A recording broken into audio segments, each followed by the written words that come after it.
Here? For the satsang, yeah. Oh, maybe it's in there. I didn't see it. We used the mic last night for the satsang. See that blue one? Oh, no, you can come.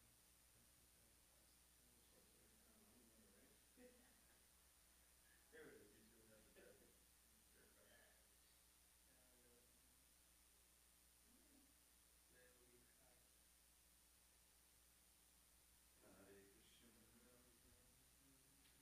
Krishna. Let's stop there. Guys,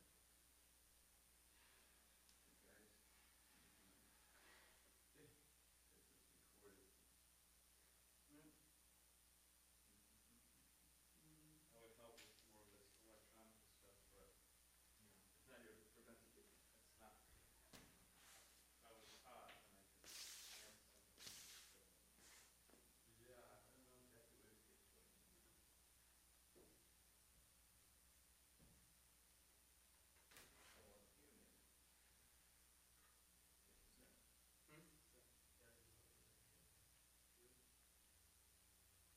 Do you know about the mic? You guys remember?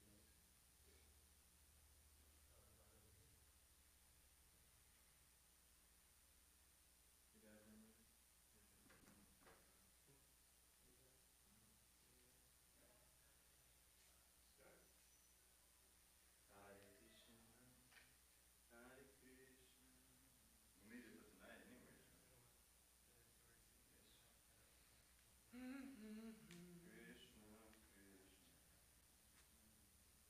Krishna, Krishna. Hare Rama, Rama.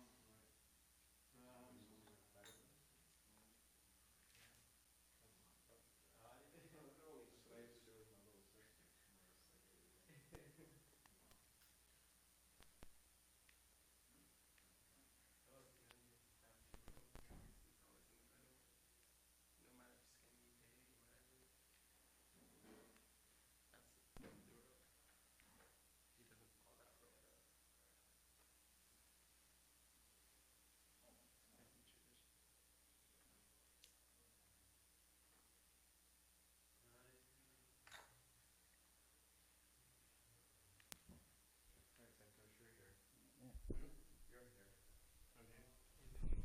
Ah, Hari Bol, Hari Bol, Hari Hari Hari Bol.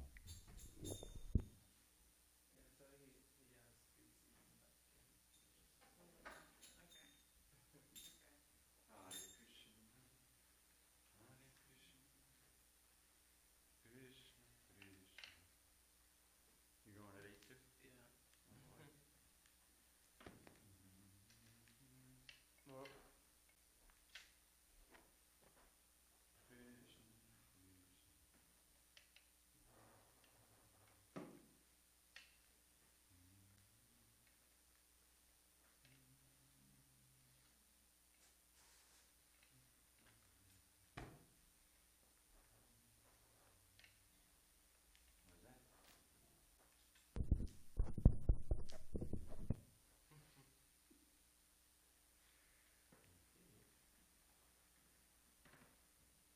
Santo should be here, right?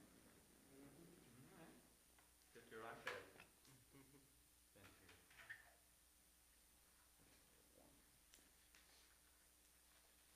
Here's your iPad. We're going to read from CC. You might want to read along.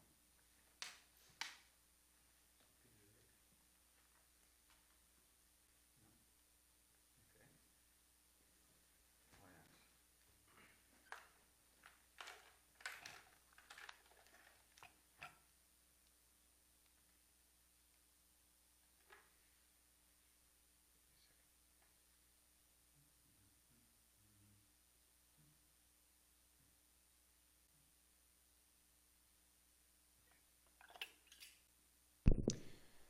Jaya Jaya Sri Chaitanya Jaya Nityananda and Jaya Dvaita Chandra Jaya Gaur Bhakta Vrinda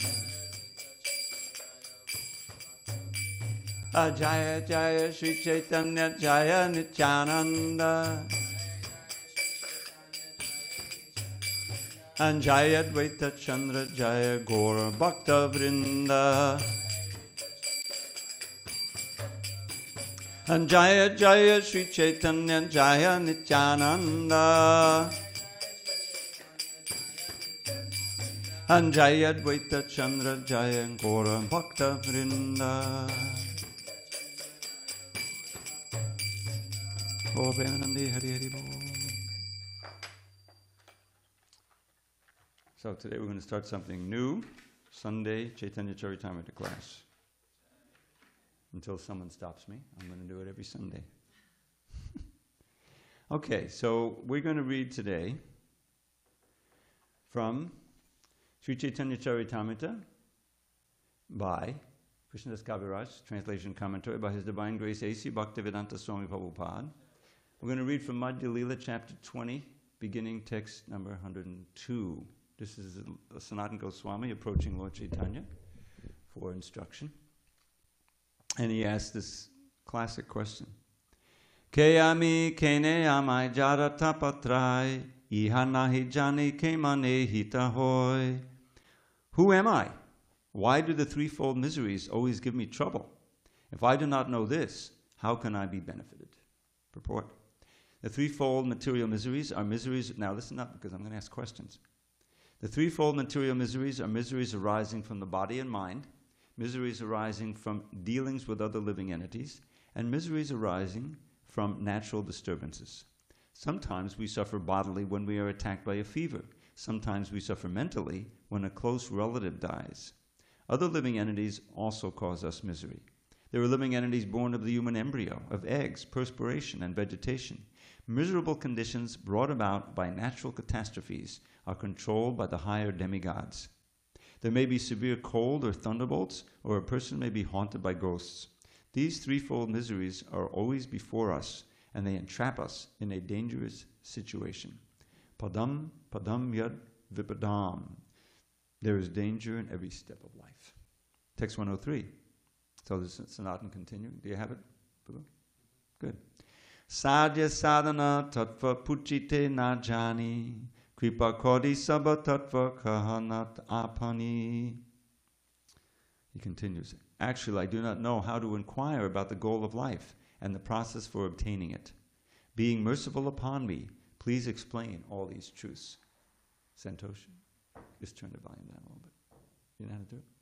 Okay.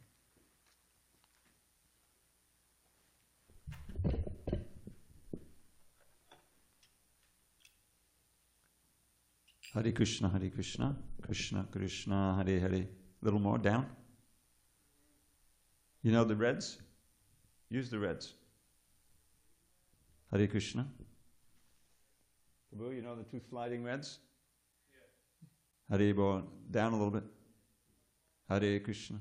Okay, that's good.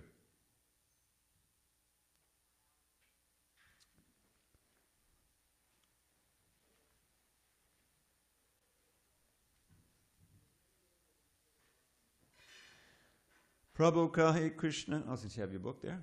Prabhu Kahe Krishna, Kripa Tomate Purna Hoy. Can you chant it? You got it? Got 104, go ahead. Prabhu Kahe, Kahe Krishna, Kripa Tomate Purna Hoy. Sabha Tattva Jan Tomar Nahi Tapatroy. Okay, so Lord Chaitanya answered. Lord Krishna has bestowed his full mercy upon you so that all these things are known to you. For you, the threefold miseries certainly do not exist. Krishna Shakti Dhar Tumi Jana Tattva Bhav.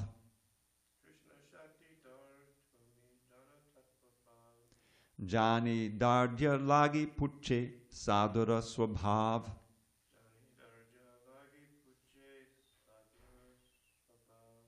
Since you possess Lord Krishna's potency, you certainly know these things. However, it is the nature of a sadhu to inquire. Although he knows these things, the sadhu inquires for the sake of strictness. Achadadeva sarvata siddhyatye sham abhipsitaha saddharmasyava bodhaya yeshang nirbandhini matihi. Those who are eager to awaken their spiritual consciousness and who thus have unflinching, undeviated intelligence certainly attain the desired goal of life very soon. Purport. This verse, quoted from the Naradiya Puran, is found in the Bhakti Rasamrita Sindhu 12103. Yogya patra hao tu me bhakti pravartaite.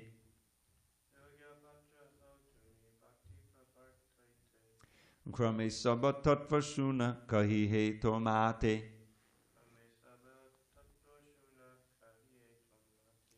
You are fit to propagate the cult of devotional service. Therefore, gradually hear all the truths about it from me. I shall tell you about them. Now, this is the verse that we especially focus on. Jivara Sarupa Hori Krishnera Nityadas. Krishna Tatasta Shakti Beda Bhed Prakash.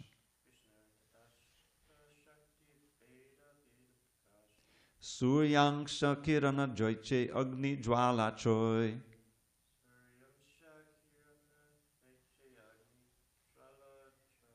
Swabhavika Krishna Tina Prakara Shakti Hoy.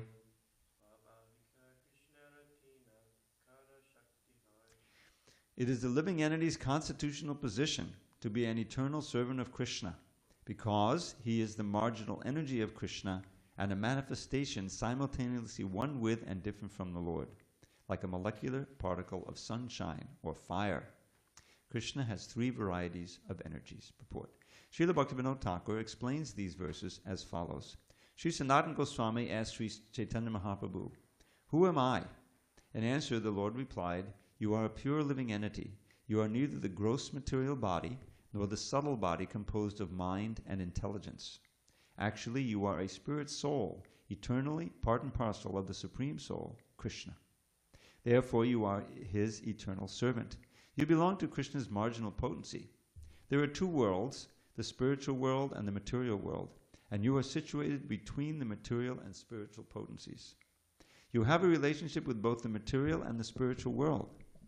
Therefore, you are called the marginal potency. You are related with Krishna as one and simultaneously different. Because you are spirit soul, you are one in quality with the Supreme Personality of Godhead. But because you are a very minute particle of spirit soul, you are different from the Supreme Soul. Therefore, your position is simultaneously one with and different from the Supreme Soul. The examples given are those of the sun itself and the small particles of sunshine and of a blazing fire and the small particles of fire." Another explanation of these verses can be found in Adi Lila, chapter 2, verse 96. Okay, so now we're going to have a memorization period, maybe 5 minutes. This verse is very important, particularly the first half, the first one, 108. It's not an accident that it's numbered 108. You'll find that throughout the CC, sometimes very important statements are made, 108. So this is the Oma Jnana Tamarandasya Jnanandana Shalakaya Chakshu Unvidatamena Tasmai Shri Gurave Namaha. I was born in the darkness of ignorance. My spiritual master, Srila Prabhupada, opened my eyes with the torchlight of knowledge. I offer my humble obeisance unto him and all members of Sri Parampara. So yesterday I was reading a little bit from the Laghu Bhagavatamrita, and it's described there in the introduction. Can you ask him to be a little quiet? They don't have to, they can speak softly. Hare Krishna, Krishna Krishna, Hare Hare. Hare Rama, Rama Rama.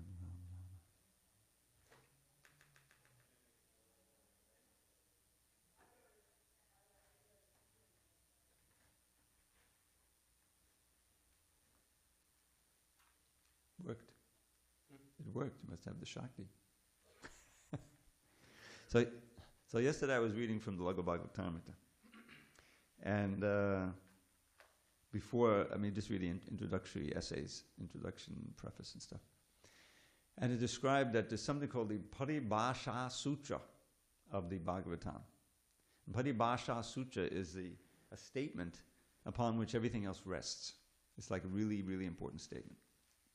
And the Paribhasha Sutra for the Srimad Bhagavatam is Ete Changsa Kala Pungsa Krishna Stu Bhagavan Swayam. It's that all other incarnations that are just mentioned previously in the chapter 3 of the first canto, are either parts of Krishna or plenary parts or partial expansions. But Krishna stu Bhagavan Swayam. That line actually is the paribhasa. Krishna stu Bhagavan Swayam. That Krishna is the personality of Godhead himself. Krishna is Bhagavan. Krishna is God. And Srila Prabhupada really made that his paribhasa sutra also for the whole movement. Krishna is the supreme personality of Godhead. If you search that in the database, it's probably 1,000 times he said that. So that's foundational. And another foundational statement is that Lord Chaitanya is Krishna, complete Krishna, non-different from Krishna, not an avatar, even just Krishna himself. And another one is what we just read, that who are the jivas, what is our role, and what is our position. So this is a very important statement, this jivera surupoi. So let's work on it. You can learn this right now, if you don't already know it. I'm assuming you don't know it already.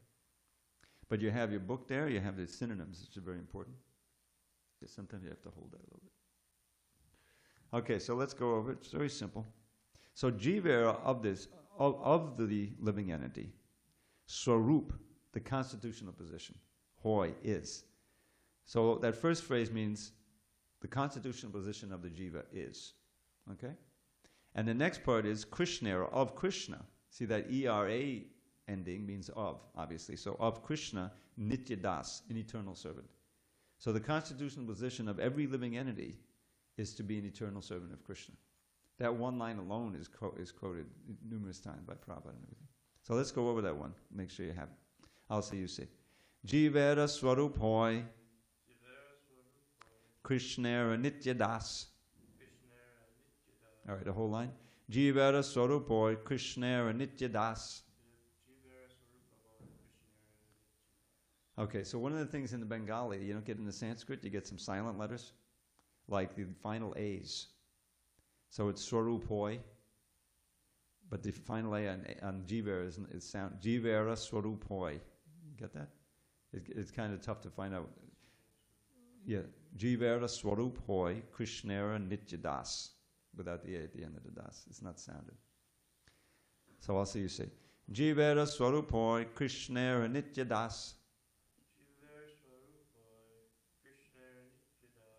Okay, say it again.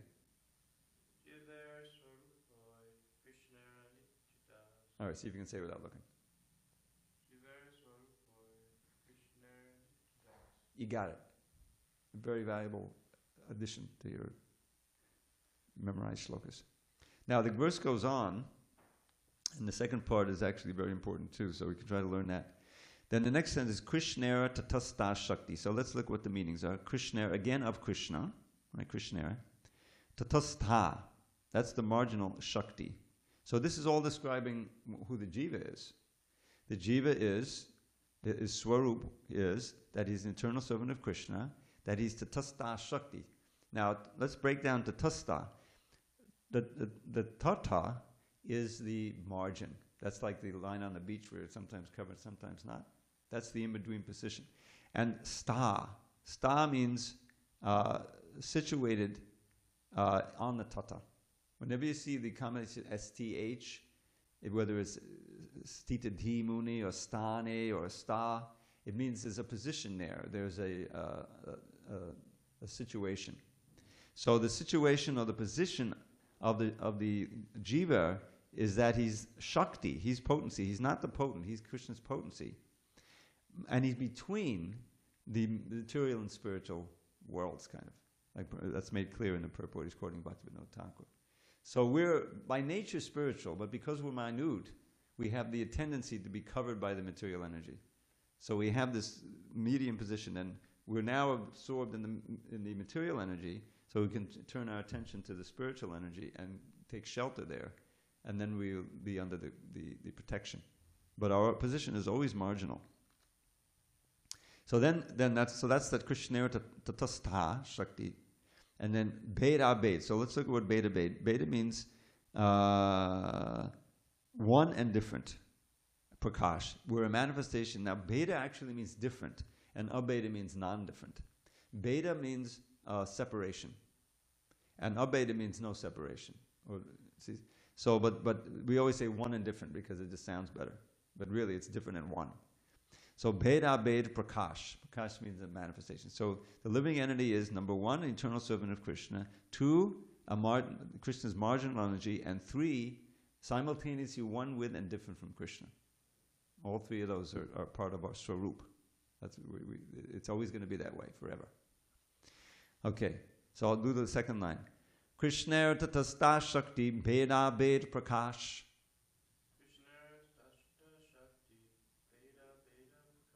Yeah, it's bheda bhed.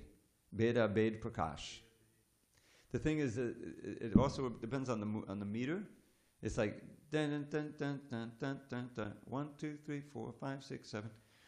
So it has to kind of fit in there if possible. Jiva Swarupoy Krishna Nityadas Krishna Tatasta Shakti Beda Bed Prakash. See how it works? If I sound every A, Krishna Tatasta Shakti Beda Beda Prakasha. It doesn't quite fit. So you're going to chop it off when needed. Okay, so I'm going to say the whole verse, and then you could say, and then we'll see if we get it down. Jivera Swarupoy Krishna Nityadas Krishna Tatasta Shakti Beda Bed Prakash. Try it.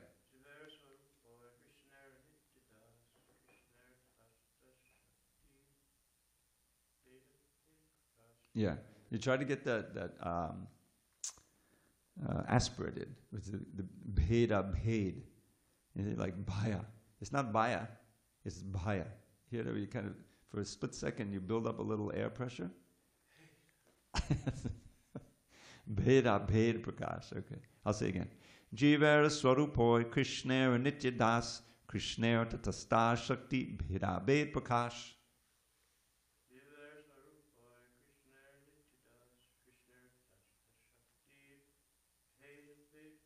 Bheda Bhed Prakash. Alright, very good. Now, I'll say, you say, but don't look at the book. Krishna Tatasta Shakti. Whoops, wait a minute. Jivera Swarupoy Krishna Nityadas Krishna Tatastha Shakti Bheda Bhed Prakash. Don't look. Put your hand over it. Don't let it drop. Of Krishna.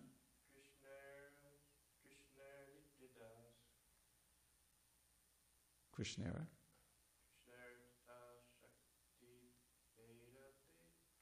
Not bad. Second line, also you say. Krishna tatasta shakti bheda bhed prakash. It says tatastha. Tatastha. Krishna tatastha shakti bheda bhed prakash. Tatastha. Yeah. Yeah, if you think what it means, tata is a word in itself, means the margin. Stha means situated. So together means tatastha, shakti. Tatastha, shakti. Shakti is long, short A. You got it? Krishna tatastha shakti. No, not tata, tata. Whole different word. Tatastha, tatastha.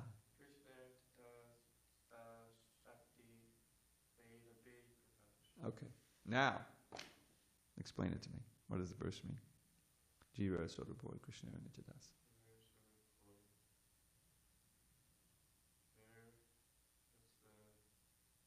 What's the Swarup mean? Yeah, or constitutional position. Of whom? Of the Jiva, of the living entity. Is to be?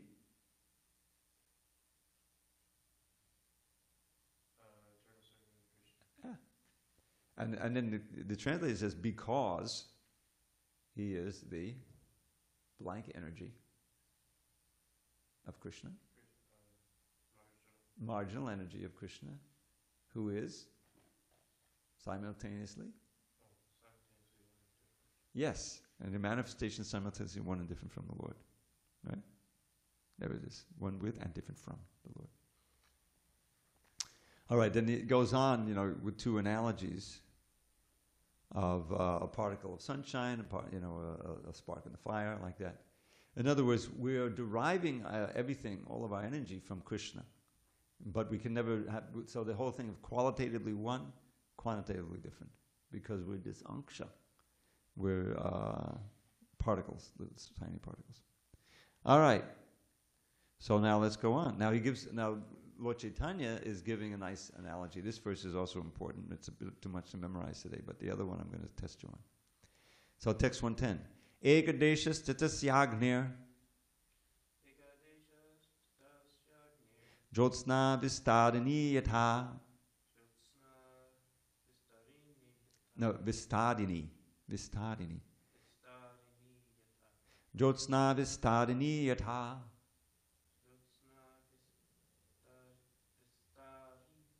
Vistadini. Padasya brahmanak shaktis. Tatedam akilam jagat. Just as the illumination of a fire, which is situated in one place, is spread all over, so the energies of the Supreme Personality of Godhead, Parabrahman, are spread all over this universe. So actually everything that exists is just the Krishna shine in its different varieties. A fire gives off not just light, but also heat. So it has two varieties of energy. But Krishna has many varieties. But it's just like that. He's in one space, one spot in Goloka Vrindavan, but everything is emanating from him. So that's a very nice analogy. This is from the Vishnu Purana. Krishna swabhavika tina shakti parinati.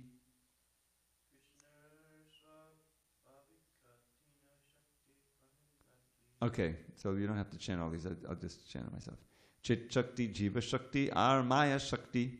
Lord Krishna naturally has three energetic transformations, and these are known as the spiritual potency, the living entity potency, and the illusory potency. So this is a general division of Krishna's energies. But within those categories, at least the first and the third one, there are all kinds of subcategories. Spiritual potency has three main categories, and the Maya potency has, earth, water, fire, air, ether, mind, a whole bunch of categories. Vishnu Shakti Para Prokta Chetra Gyakya Tata Para Avidya Karma Sanganya Tritiya Shakti Rishyate. Originally, Krishna's energy is spiritual, and the energy known as the living entity is also spiritual. However, there is another energy called illusion, which consists of fruitive activity. That is the Lord's third potency. This is from the Vishnu Purana. For his explanation, it's quoted in the Adi Lila. More from Vishnu Purana. Shakti Aksava Bhavanam Achintya Gyanagochadaha Yoto To Brahmanastastu Sargadya Bhava Shaktiyaha Bhavanti Tapatam Shrestha Pavakasya Yatoshnata. All the creative energies which are inconceivable to a common man exist in the Supreme Absolute Truth. These inconceivable energies act in the process of creation, maintenance, and annihilation.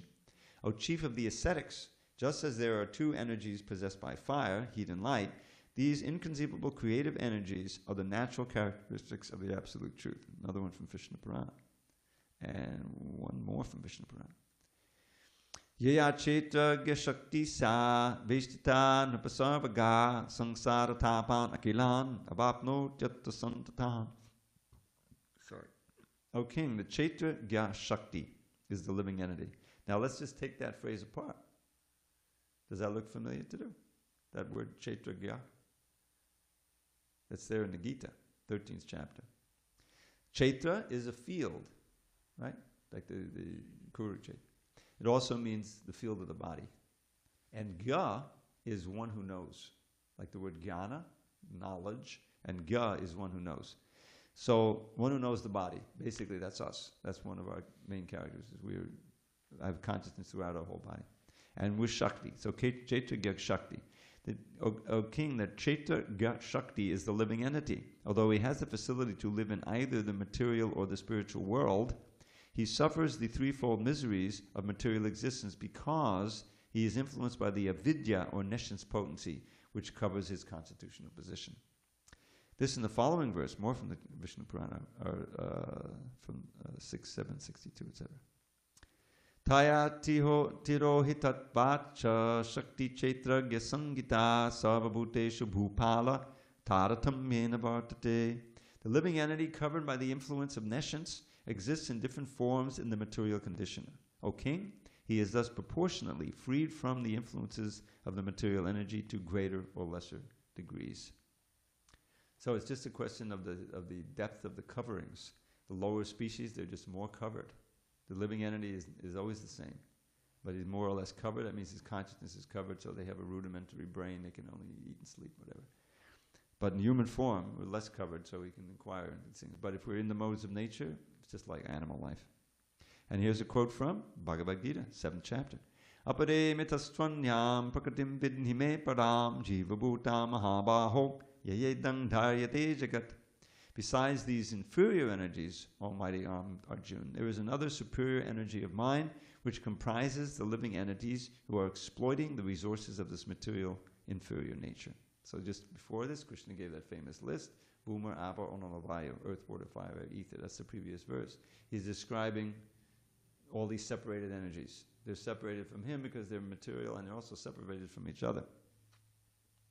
Besides these, there's the living entity. Now, here's a really important verse, another important one. We can add it to the list to memorize. Krishna buli se jiva nadi bahirmukha.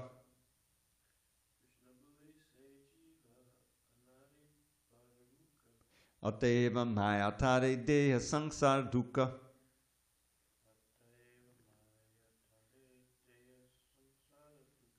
Forgetting Krishna, the living entity has been attracted by the external feature from time immemorial. Therefore, the illusory energy, Maya, gives him all kinds of misery in his material existence. So this, forgetting Krishna, Krishna Buli, forgetting Krishna. So this is the explanation of how we came here, why we gave up the spiritual world. One of the many statements Prabhu made about how we forgot Krishna. We used to know him.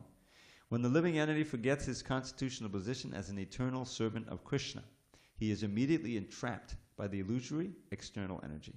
The living entity is originally part and parcel of Krishna and is therefore the superior energy of Krishna. He is endowed with inconceivable minute energy that works inconceivably within the body.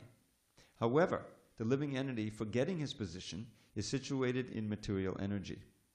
The living entity is called the marginal energy because by nature he is spiritual, but by forgetfulness he is situated in the material energy. Thus he has the power to live either in the material energy or in the spiritual energy. And for this reason he is called marginal energy. Being in the marginal position, he is sometimes attracted by the external illusory energy, and this is the beginning of his material life. When he enters the material energy, he is subjected to the threefold time measurement, past, present, and future. Past, present, and future belong only in the material world, to the material world. They do not exist in the spiritual world. The living entity is eternal, and he existed before the creation of this material world. Unfortunately, he has forgotten his relationship with Krishna. The living entity's forgetfulness is described herein as anadi, which indicates that it has existed since time immemorial. One should understand that due to his desire to enjoy himself in competition with Krishna, the living entity comes into material existence. So, is it clear? Is there any mystery that we were once with Krishna, and then we've left Krishna because we wanted to enjoy? There's no mystery. But somehow, they've created a mystery. There's a whole group of devotees who have other influences from other parts of Gaudiya teachings that they insist that we've never been with Krishna. But you can see that Prabhupada's position is quite clear, is that long, long time ago, some time immemorial, beyond memory, we forgot Krishna. As Krishna said, Lord Chaitanya says, Krishna Buli, forgetting Krishna, the Jiva Anadi Bahimukha. Now Anadi means without beginning, and Prabhupada explains that because it was before we entered the material world where there is time. So the time thing is what's really inconceivable. Prabhupada says in another context that when we go back to Godhead, the time we spend here, although it may comprise many millions of lives of Brahma, will feel like a split second. Because in the spiritual world, there's no past or future. There's only now. So it's hard to stretch our brain to that. That's why we have to think we fell from the spiritual world and we've been here a long time and we go back. But we definitely forgot Krishna. So that means we must have known him. Otherwise, how can you forget? Seems simple to me. Kabu Swarga Uttai, Kabu Narake Dubai, Danya Jane Raja Jena Nadite Jubai.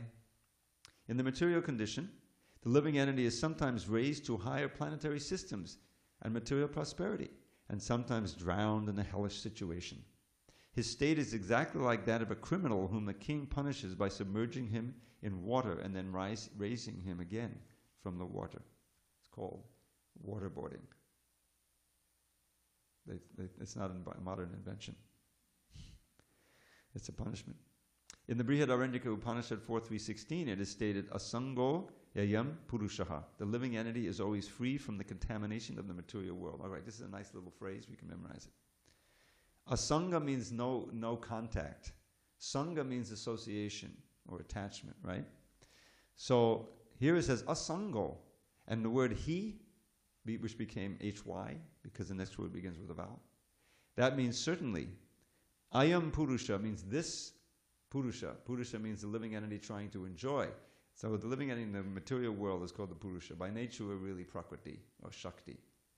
But we sometimes call it purusha. So the living entity in this world really has no contact with the material energy, which is quite inconceivable. Because we certainly feel like we do, right? We're in the material world. And yet it's all an illusion. It's simply a tremendously complicated, intricate feature of the material energy that she can make us feel like we're part of it. But that's like the first lesson in Krishna consciousness. We're not part of the material energy. The body is different from the soul. So this statement is really nice. So I'll say, you say, Asango yayam purushaha. No, it's hyayam. Yeah. Asango hyayam purushaha. Okay, simple. See if you can say it without looking. Okay, quick review. Jivera Swarupoy, Krishna Nitya Das. Krishna Tatasta Shakti Bheda Bhed Prakash. Okay, so that second word that's getting you. Tatasta. Tatasta. Forget the Shakti, just say Tatasta. Okay, now put it together. Tatasta. Krishna Tatastha Shakti Beda Bed Prakash. See, you still want to get tata. There is a word tata, but it's not in this word.